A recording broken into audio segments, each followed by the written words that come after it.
Hello everyone, स्वागत है एक बार फिर से आप सभी का शिक्षा संकल्प के इस यूट्यूब प्लेटफॉर्म पर। कैसे हैं आप लोग, एक बार बताइएगा। दोस्तों, आप सभी को पता है डेली दोपहर 3 बजे हम लोग सामान्य ज्ञान की स्पेशल क्लास करते हैं, जो कि बीएड प्रवेश परीक्षा के लिए खासकर बेहद इंपॉर्टेंट है। आप किसी भी स्टेट से हैं, उस स्टेट की बीएड प्रवेश परीक्षा की तैयारी कर रहे हैं, सबके लिए ये क्लासेस बेहद महत्वपूर्ण होने वाली हैं, रामबाण सिद्ध होने वाली हैं। पूरे 50 प्रश्नों को हम लोग यहाँ पर डिस्कस करने का प्रयास करते हैं। साथियों, अगर इन क्लासेस को आप लोग अटेंड करते हैं जीके जीएस की, आपको कोई भी समस्या नहीं होगी बीएड प्रवेश परीक्षा में। आइए बिना किसी देरी की शुरुआत करते हैं। पहला प्रश्न आपके स्क्रीन पर है और कहता है, वैदिक सभ्यता किस नदी के किनारे विकसित हुई थी? गोदावरी नदी, कावेरी नदी, Krishna, Saraswati. Question number first का यहाँ पर सभी स्टूडेंट आंसर दें। वैदिक सभ्यता किस नदी के किनारे विकसित हुई थी? दोस्तों याद रहे, महत्वपूर्ण प्रश्न है। वैदिक सभ्यता जो है सरस्वती नदी के किनारे विकसित हुई थी। चौथा विकल्प आपका दोस्तों बिल्कुल राइट हो जाएगा। आगे बढ़ते हैं और क्वेश्चन नंबर दूसरा कहता है, मुगल सम्राट जहांगीर ने शालीमार बाग का निर्माण कहां पर करवाया था? दिल्ली में, बलूचिस्तान में, आगरा में, कश्मीर में। हर एक प्रश्न के लिए आपको 5 सेकंड का समय दिया जाएगा। आप लोग आंसर देने का प्रयास करिएगा, ठीक है। चलिए, मुगल सम्राट जहांगीर ने शालीमार बाग का निर्माण कहां पर करवाया था? दोस्तों याद रहे, ऑप्शन नंबर 4 करेक्ट हो जाएगा। मुगल सम्राट जहांगीर के द्वारा जो है शालीमार बाग का निर्माण कश्मीर में करवाया था। ऑप्शन आपका 4 बिल्कुल यहाँ पर राइट हो जाएगा, ठीक है। आगे बढ़ते हैं। वर्तमान में भारतीय संविधान में कुल कितने भाग हैं? बेहद महत्वपूर्ण क्वेश्चन है। 15 भाग है, 25 भाग हैं, 22 है और यहाँ पर कहता है 30 भाग है। आप लोग बता सकते हैं। चलिएगा, 5 सेकंड का समय है और स्टार लगाइए, बहुत महत्वपूर्ण क्वेश्चन है। दोस्तों याद रखिएगा, वर्तमान में भारतीय संविधान में कुल जो है 25 भाग हैं, ठीक है। अच्छा, मूल संविधान में कुल कितने भाग थे? 22 भाग थे। अच्छा, मूल संविधान में यदि आपसे पूछे कि कुल कितनी अनुसूचियां थी, तब आप कहेंगे 8 अनुसूचियां थी, ठीक है। अगर आपसे पूछे वर्तमान समय में कुल कितनी अनुसूचियां हैं, तब आप कहेंगे 12 अनुसूचियां थी, ठीक है। अगर आपसे पूछे कि मूल संविधान में कुल कितने अनुच्छेद थे, तब आप कहेंगे 395 अनुच्छेद। वर्तमान समय में कितने अनुच्छेद है? 448 अनुच्छेद, ठीक है। आशा करता हूं कि आप लोग समझ गए होंगे। और संविधान दिवस जो है 26 नवंबर को मनाया जाता है। आगे बढ़ते हैं। अच्छा, यदि आप चैनल पर नए हैं और बीएड एंट्रेंस एग्जाम की तैयारी में मेहनत के साथ लग गए हैं, शिक्षा संकल्प के इस यूट्यूब प्लेटफॉर्म से आप सभी साथी जरूर जुड़ें। निश्चित रूप से यहाँ से आपको हेल्प मिलेगी, बिल्कुल जो है फ्री में जो है तैयारी करवाई जा रही है। आइए, क्वेश्चन नंबर 4 है, वर्गीज कुरियन को किसके द्वारा राष्ट्रीय डेयरी विकास बोर्ड का अध्यक्ष नामित किया गया था? लाल बहादुर शास्त्री को, गुलजारी लाल नंदा को, इंदिरा गांधी को, बीबी गिरी को। आप यहाँ पर बताइएगा कौन सा विकल्प आपका राइट हो जाएगा। चलिए, वर्गीज कुरियन को किसके द्वारा राष्ट्रीय डेयरी विकास बोर्ड का अध्यक्ष नामित किया गया था? करेक्ट आंसर हो जाएगा लाल बहादुर शास्त्री के द्वारा। पहला विकल्प राइट हो जाएगा। लाल बहादुर शास्त्री के द्वारा वर्गीज कुरियन को राष्ट्रीय डेयरी विकास बोर्ड का अध्यक्ष नामित किया गया था। आइए आगे बढ़ते हैं और क्वेश्चन नंबर 5, चित्रकूट जलप्रपात भारत के किस राज्य में स्थित है? इंपॉर्टेंट प्रश्न है। चलिएगा, सभी स्टूडेंट यहाँ पर आंसर देने का प्रयास करो। भाई एक बार सेशन को आप लोग लाइक कर दीजिएगा और शेयर कर दीजिएगा। जो भी साथी टेलीग्राम से नहीं जुड़े हुए हैं, टेलीग्राम से जरूर जुड़ें। हेल्प वहाँ से आपको बहुत मिलेगी, वहाँ पे चीज़ें जो है शेयर करी जाती हैं। चित्रकूट जलप्रपात भारत के किस राज्य में स्थित है? याद रहे, छत्तीसगढ़ राज्य में जो है चित्रकूट जलप्रपात स्थित है। ऑप्शन आपका यहाँ पर 3rd बिल्कुल राइट हो जाएगा, ठीक है। बेहद महत्वपूर्ण प्रश्न है परीक्षा की दृष्टिकोण से। अगला प्रश्न है, वेनेजुएला की राजधानी क्या है? आप लोग बताइएगा।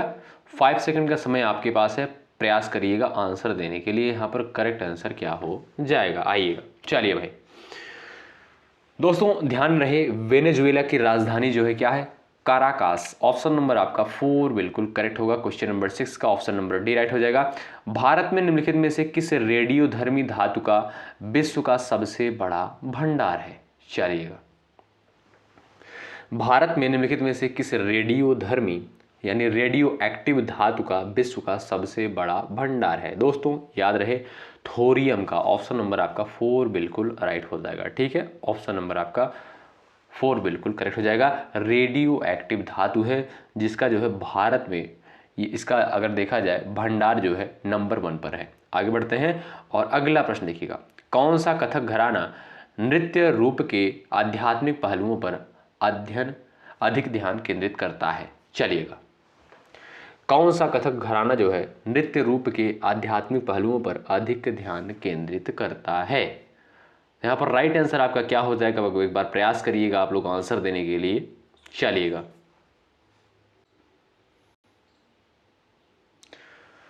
जयपुर, बनारस, लखनऊ, बरेली। याद रहे दोस्तों, बनारस घराना ऑप्शन नंबर आपका सेकंड बिल्कुल करेक्ट हो जाएगा। ठीक है, आगे बढ़ते हैं। अगला प्रश्न देखिएगा, कहता है हिंदू कथा के अनुसार, यहाँ पर ध्यान दीजिएगा, हिंदू कथा के अनुसार रामायण महाकाव्य के दिव्य राजा राम अयोध्या पर शासन किया था, किसकी राजधानी थी? चलिएगा, अयोध्या जो है किसकी राजधानी थी? आंसर दे सकते हैं आप लोग। चलिए भाई, हस्तिनापुर, कुरु, कलिंग, कौशल। आप सभी को पता होना चाहिए कौशल की राजधानी थी। ठीक है, ऑप्शन नंबर आपका 4 करेक्ट हो जाएगा। यहाँ पर देखेंगे अगर तो अयोध्या जो है कौशल की राजधानी थी। अगला प्रश्न देखिएगा, निम्नलिखित में से कौन सा शहर गोदावरी नदी के तट पर स्थित नहीं है? क्वेश्चन नंबर 10, कौन सा शहर जो है गोदावरी नदी के तट पर स्थित नहीं है? चलिए भाई,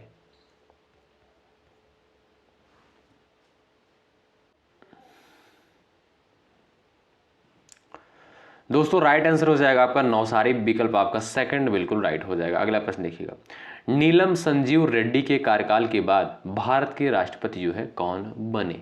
चलिएगा, नीलम संजीव रेड्डी के कार्यकाल के बाद भारत के राष्ट्रपति कौन बने? ध्यान रहे, ज्ञानी जैल सिंह। ऑप्शन नंबर आपका यहाँ पर थर्ड बिल्कुल करेक्ट होगा। अगला प्रश्न, रविन्द्रनाथ टैगोर ने निम्नलिखित में से किस देश का राष्ट्रीय गान लिखा? चीन, म्यांमार, भूटान, बांग्लादेश। सिंपल सा क्वेश्चन है और परीक्षा में पूछा जा चुका है, आप लोग जवाब दे सकते हैं। रविन्द्रनाथ टैगोर ने निम्नलिखित में से किस देश का राष्ट्रीय गान लिखा? ऑप्शन नंबर आपका 4 करेक्ट हो जाएगा। बांग्लादेश का जो है राष्ट्रगान लिखा था। बांग्लादेश की राजधानी है क्या है? ढाका है, और मुद्रा क्या है? टका है। निम्नलिखित में से कौन सा पुरस्कार सहकारी और दुग्ध उत्पादक कंपनियों को आगे बढ़ने और प्रतिस्पर्धी भावना उत्पन्न करने के लिए प्रेरित करने हेतु दिया जाता है? चलिएगा, अर्जुन पुरस्कार, द्रोणाचार्य पुरस्कार, राष्ट्रीय गोपाल रत्न पुरस्कार, ध्यानचंद पुरस्कार। ध्यान रहे, राष्ट्रीय गोपाल चंद्र पुरस्कार जो है दिया जाता है। ऑप्शन नंबर आपका थर्ड बिल्कुल करेक्ट हो जाएगा। ठीक है, प्रश्न करता है निम्नलिखित में से कौन सा पुरस्कार जो है सहकारी और दुग्ध उत्पादक कंपनियों को आगे बढ़ाने और प्रतिस्पर्धी भावना उत्पन्न करने के लिए प्रेरित करने हेतु दिया जाता है? तो राष्ट्रीय गोपाल रत्न पुरस्कार प्रोवाइड किया जाता है, दिया जाता है।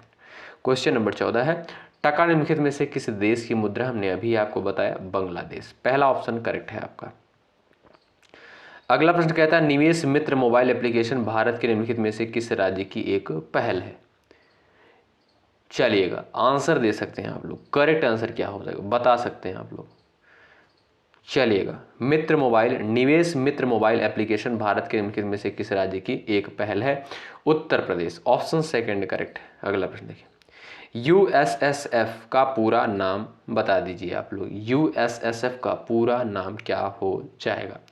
उत्तर Pradesh special security force. Uttar Pradesh special security force. Option number आपका दोस्तों सेकंड बिल्कुल राइट होगा। अगला प्रश्न देखिए, विमुद्रीकरण को निम्नलिखित में से किस नाम से भी जाना जाता है?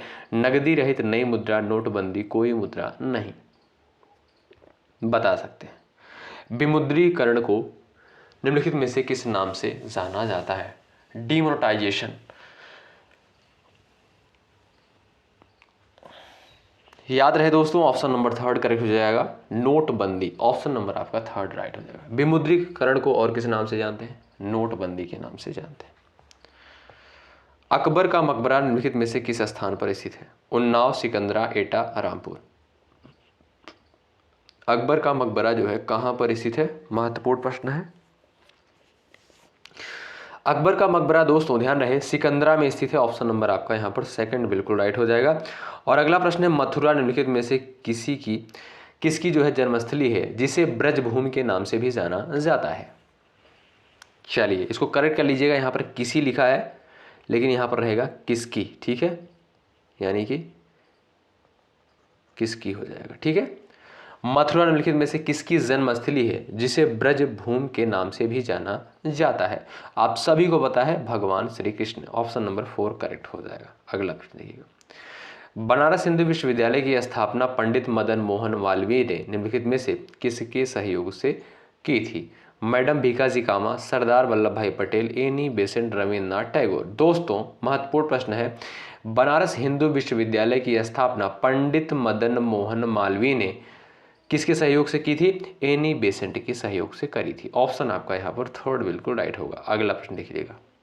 चलिए भाई, इस प्रश्न का आंसर देने का आप लोग प्रयास करेंगे। कहता है निम्नलिखित में से उत्तर प्रदेश का कौन सा प्रसिद्ध लोक नृत्य धान और मक्के की खेती के दौरान किया जाता है? हुड़का बाल, चरकुला, कजरी, रशिया।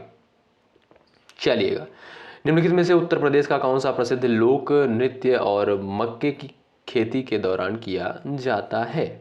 चलिएगा, धान और मक्के की खेती के दौरान किया जाता है उत्तर प्रदेश का बहुत फेमस नृत्य है। कौन सा?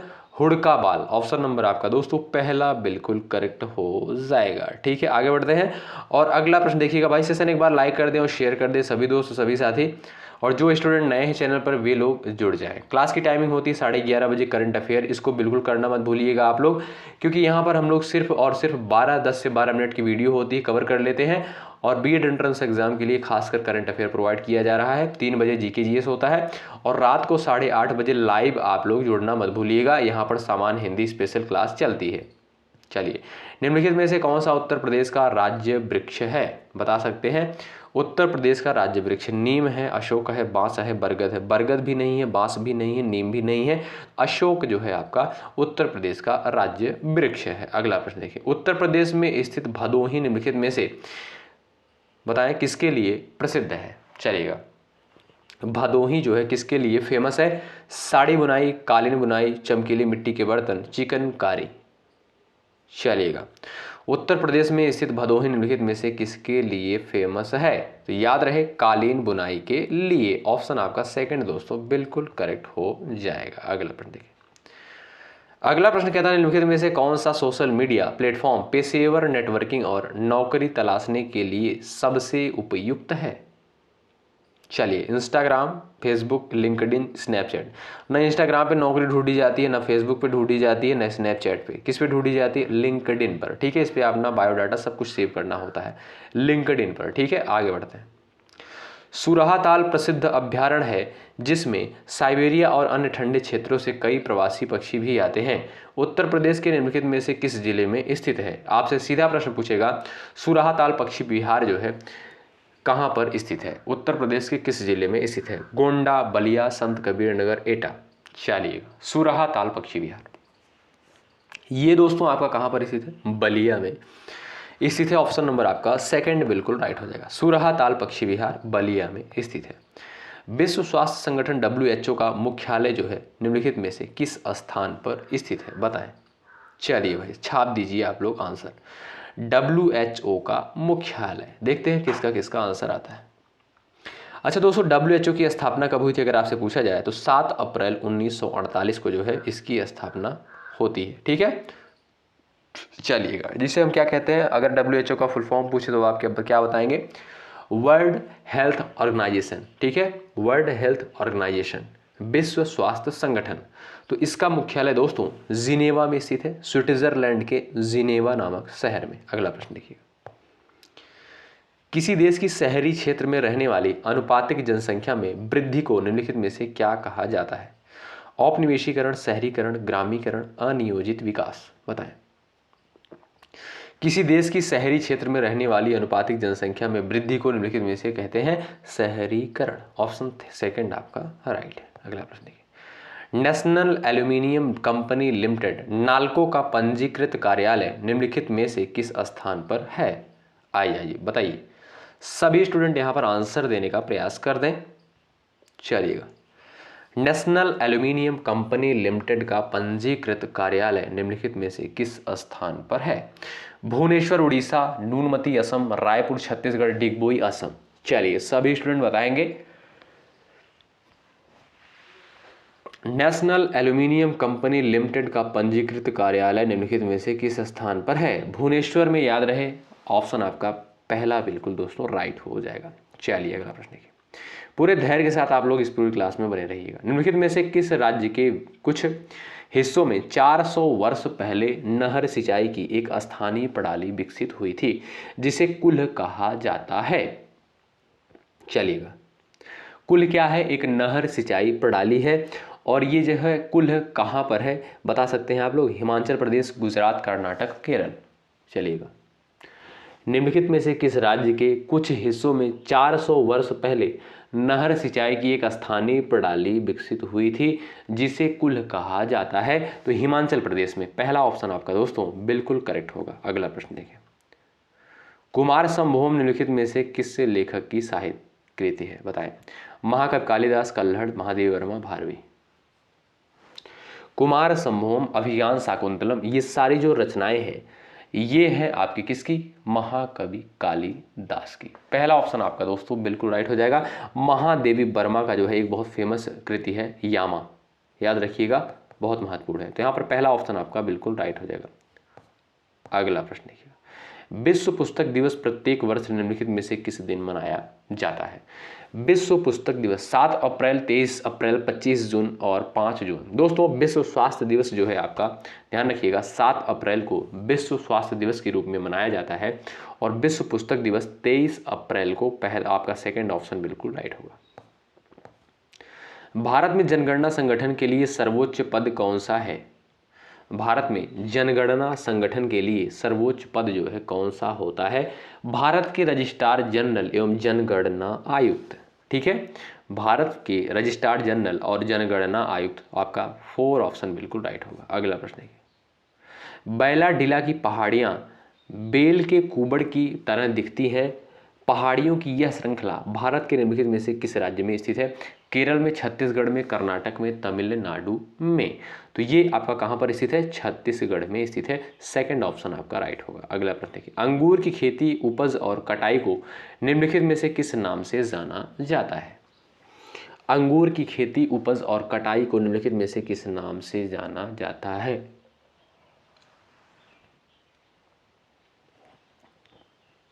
याद रहे दोस्तों, विटीकल्चर कहते हैं। पहला ऑप्शन आपका बिल्कुल राइट हो जाएगा। ठीक है, पहला ऑप्शन करेक्ट है, महत्वपूर्ण है। अगला प्रश्न देखिए, सोनपुर पशु मेला प्रत्येक वर्ष भारत के निम्नलिखित में से किस राज्य में आयोजित होने वाला एक सांस्कृतिक कार्यक्रम है? सिक्किम, बिहार, उड़ीसा, असम। आप सभी को पता है सोनपुर का जो मेला है ये आपका कहाँ पर लगता है? बिहार राज्य में लगता है। निम्नलिखित में से किसके द्वारा समुद्र के एक संकीर्ण चैनल द्वारा श्रीलंका भारत से अलग होता है? चलिएगा, बताइएगा करेक्ट आंसर क्या हो जाएगा? पाक जलडमरू मध्य और मन्नार की खाड़ी के द्वारा भारत और श्रीलंका जो है अलग होता है। पाक जलडमरू मध्य और मन्नार की खाड़ी के द्वारा। ठीक है, चौथा ऑप्शन दोस्तों राइट है। अगला प्रश्न देखिए, श्वेत प्रकाश कितने रंगों से मिलकर बना होता है? श्वेत प्रकाश कितने रंगों से मिलकर बना होता है? 7, 5, 8 और 6। चलिएगा, ध्यान रहे दोस्तों, श्वेत प्रकाश जो है कितने रंगों से मिलकर बनता है? ये आपका 7 रंगों से मिलकर बनता है। आपका पहला ऑप्शन करेक्ट है। अगला प्रश्न देखिए, निम्नलिखित में से कौन सी भारत के पूर्वी तट पर स्थित खारे पानी की सबसे बड़ी लैगून झील है? ये आपकी हो जाएगी चिल्का झील। ऑप्शन नंबर आपका दोस्तों थर्ड बिल्कुल राइट हो जाएगा। अच्छा, चिल्का झील जो है कहाँ पर है और बुलर झील कहाँ पर स्थित है? आप दोनों लोग बताएंगे। ठीक है, दोनों प्रश्नों का आंसर देंगे। बुलर झील और चिल्का झील ये दोनों किस राज्य में है? अगला प्रश्न देखिए, प्रयाग प्रशस्ति की रचना निम्नलिखित में से किसके द्वारा संस्कृत में की गई? प्रयाग प्रशस्ति की रचना भवभूति, हरिश्चंद्र, चाणक्य, बाणभट्ट। देखिएगा भाई, ज़्यादा से ज़्यादा लोग इस वीडियो को कवर करें क्योंकि बहुत इंपॉर्टेंट क्लासेस होती हैं ये, और जो स्टूडेंट नए हैं चैनल से जुड़ जाएं। ठीक है, अगर देखिएगा ज़्यादा से ज़्यादा स्टूडेंट वॉच करते हैं तभी इस वीडियो को प्रोवाइड किया जाएगा, और जितने लोग यहाँ पर लाइक करेंगे, लाइक की संख्या देखते हुए, क्योंकि भाई देखिएगा बड़े मेहनत के साथ इन सारी चीज़ों को तैयार किया जाता है, कंटेंट को इकट्ठा किया जाता है, एक एक क्वेश्चन को टाइप किया जाता है, तब आपको प्रोवाइड किया जाता है। अगर आप लोग इन सारी वीडियोज़ को नहीं देखते हैं, नहीं पसंद करते हैं, तो भाई क्लोज कर दिया जाएगा ये सेशन। ठीक है, प्रयाग प्रशस्ति की रचना निम्नलिखित में से किसके द्वारा संस्कृत में की गई है? हरिश्चंद्र के द्वारा। ऑप्शन नंबर आपका यहाँ पर सेकंड बिल्कुल राइट होगा। अगला प्रश्न देखिए, निम्नलिखित में से कौन 1946 में भारत की संविधान सभा के अध्यक्ष थे? Doctor B R. Ambedkar, Sardar Vallabh Bhai Patel, doctor Rajendra Prasad, Jawaharlal Nehru. 1946 में भारत की संविधान सभा के अध्यक्ष कौन थे? डॉक्टर राजेंद्र प्रसाद। ऑप्शन नंबर आपका यहाँ पर थर्ड करेक्ट हो जाएगा। ठीक है। अच्छा, जवाहरलाल नेहरू क्या थे? संघ समिति के अध्यक्ष थे। ग्रेट बैरियर रीफ निम्नलिखित में से किस देश के तट पर स्थित है? ग्रेट बैरियर रीफ जो है बताइएगा किस देश के तट पर स्थित है? राइट आंसर हो जाएगा ऑस्ट्रेलिया। आपका पहला ऑप्शन दोस्तों बिल्कुल करेक्ट हो जाएगा। और हम लोग पूरे 40 प्रश्नों को कवर कर लिए हैं और यहाँ पर हमने पूरे 50 प्रश्न कवर करने हैं। निम्नलिखित में से कौन जो है खुदाई खिदमतदार का संस्थापक था? खुदाई खिदमतदार का संस्थापक जो है किसे माना जाता है? आंसर दे सकते हैं आप लोग। चलिए भाई, सभी दोस्तों सभी साथी आंसर दे सकते हैं। खान अब्दुल गफ्फार खान को। ऑप्शन थर्ड बिल्कुल राइट होगा। संविधान दिवस आपसे पूछा जाए कि कब मनाया जाता है, तब आप कहेंगे 26 नवंबर को। ठीक है। अच्छा, क्यों मनाया जाता है? 26 नवंबर 1949 को दोस्तों ध्यान रखिएगा, 26 नवंबर 1949 को संविधान सभा द्वारा संविधान को अपनाया गया था या अंगीकृत किया गया था। तो इसी दिन को जो है 26 नवंबर को ही संविधान दिवस के रूप में मनाते हैं। चलिए, संविधान सभा के अस्थायी अध्यक्ष कौन थे? ध्यान रखिएगा, अस्थायी अध्यक्ष जो थे दोस्तों वे थे आपके डॉक्टर राजेंद्र प्रसाद। अस्थायी अध्यक्ष कौन थे? डॉक्टर सच्चिदानंद सिन्हा। प्रारूप समिति के अध्यक्ष कौन थे? Doctor B R. अम्बेडकर। संघ समिति के कौन अध्यक्ष थे? जवाहरलाल नेहरू। आगे बढ़ते हैं। सिंधु घाटी सभ्यता का प्रसिद्ध स्थल लोथल जो है कहाँ पर स्थित था? महत्वपूर्ण प्रश्न है। राजस्थान, गुजरात, मध्य प्रदेश, मिर्जापुर। लोथल दोस्तों बहुत फेमस स्थल है सिंधु घाटी सभ्यता का, जो कि आपका गुजरात राज्य में स्थित था। ऑप्शन सेकंड आपका करेक्ट हो जाएगा। राजस्थान में जो है एक बहुत ही फेमस स्थल है कालीबंगा। ठीक है, ये आपका राजस्थान में स्थित है। अगला प्रश्न, संविधान में कुल कितनी अनुसूचियां हैं? हमने स्टार्टिंग में आपको ये सारी चीज़ें बता दी थी। संविधान में अगर देखा जाए दोस्तों वर्तमान समय में 12 अनुसूचियां थी और अब जो है अगर देखा जाए यानी वर्तमान समय में 12 अनुसूचियां हैं और मूल संविधान में 8 अनुसूचियां थीं। आगे बढ़ते हैं। बंगाल का विभाजन पूछता है कब हुआ था? 1906 में, 1907 में, 1905 में, 1908 में। 1905 में जो है बंगाल का विभाजन होता है। अगला प्रश्न देखिए। अच्छा, ये क्लास आपको कैसी लगती है आप लोग कमेंट बॉक्स में अपना रिव्यू जरूर दें। भारतीय संविधान को कब अपनाया गया? दोस्तों भारतीय संविधान को कब अपनाया गया आप लोग बता सकते हैं। तो 26 नवंबर 1949 को। पहला ऑप्शन आपका दोस्तों राइट हो जाएगा। 26 नवंबर 1949 को भारतीय संविधान को अपनाया गया। करो या मरो का नारा जो है किसके द्वारा दिया गया? अच्छा, एक नारा मैं आपसे पूछता हूँ, तुम मुझे खून दो मैं तुम्हें आज़ादी दूंगा। किसके द्वारा ये नारा दिया गया था, ये स्लोगन दिया गया था? करो या मरो का नारा दोस्तों महात्मा गांधी के द्वारा दिया गया था। पहला ऑप्शन आपका बिल्कुल राइट हो जाएगा। जलियांवाला बाग हत्याकांड की घटना कब घटित हुई थी बताएं? दोस्तों जलियांवाला बाग हत्याकांड की घटना जो है कब घटी थी? 13 अप्रैल 1919 को। ठीक है, आपका सेकंड ऑप्शन यहाँ पर बिल्कुल राइट हो जाएगा। ठीक है, अमृतसर में। ठीक है, 13 अप्रैल 1919 में जलियांवाला बाग हत्याकांड ये घटना घटित हुई थी। और यहाँ पर आपसे पूछता है दक्षिण की गंगा किसे कहा जाता है, किस नदी को? और क्वेश्चन नंबर 50 आपके लिए है। इस प्रश्न का जवाब आप लोग करेंगे और ये प्रश्न बेहद इंपॉर्टेंट है, इस पर डबल स्टार लगाएं क्योंकि बीएड एंट्रेंस एग्जाम के लिए बहुत इंपॉर्टेंट है। ठीक है, प्रश्न पूछा जा चुका, आप लोग PYQ अगर देखेंगे। ठीक, तो इस प्रश्न का जवाब आप सभी का आना चाहिए कॉमेंट बॉक्स में। जो भी साथी आंसर करेंगे सबसे पहले उनका जवाब जो है कमेंट बॉक्स में पिन किया जाएगा। एक बार मैं क्लास की टाइमिंग बता दूं जो स्टूडेंट नए हैं तो देखिएगा, आप लोग 11:30 बजे जो है आप लोग करंट अफेयर को जरूर कवर करें हमारे इस चैनल पर। और 3 बजे जो है आपको मिलता है क्या, GK GS, जो ये 50 प्रश्न हम लोग यहाँ पर डिस्कस करते हैं। और उसके बाद रात को 8:30 बजे सामान्य हिंदी की स्पेशल क्लास होती है जिसमें हम लोग 50 बेहद महत्वपूर्ण प्रश्नों को डिस्कस करने का प्रयास करते हैं जो कि परीक्षा के दृष्टिकोण से इंपॉर्टेंट है, बिल्कुल पेपर जैसे प्रश्न होते हैं। ठीक है, तो जुड़ना दोस्तों बिल्कुल मत भूलिएगा। और यदि आप चैनल पर नए हैं शिक्षा संकल्प के इस YouTube प्लेटफॉर्म से आप लोग जरूर जुड़ें, निश्चित रूप से यहाँ से आपको हेल्प मिलेगी, इतना आप लोग विश्वास मानिएगा। और देखिएगा विश्वास के साथ ही ये सारी क्लासेस अटेंड करें, आपको कोई दिक्कत नहीं होगी पेपर में। ठीक है, और इस तरीके से आप लोग बने रहें। बहुत बहुत शुक्रिया अंत तक बने रहने के लिए। जय हिंद, जय भारत।